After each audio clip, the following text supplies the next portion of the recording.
ஏன் வந்து விட்டீர்கள்? செல்லுங்கள் லவன்குசன், செல்லுங்கள். எந்த பக்கம் அடி எடுத்து வைக்கப் போகிறீர்களோ அது உங்களின் மரணத்தின் வழியாகும். என் மனதிற்குள் ஒரே ஒரு ஆசைதான் உள்ளது.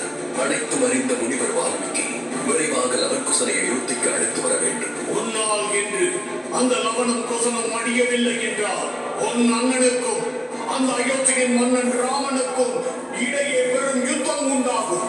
அதை எவராலும் மாற்ற முடியாது. உலகில் உள்ளவர்கள் நினைவில் வைத்துக் கொள்வார்கள். பூமி முழுவதும் காய்ந்திருக்கிறது.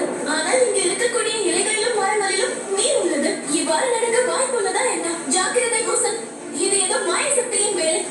போகலாம், என்ன என்று தெரிந்து கொள்ளலாம்.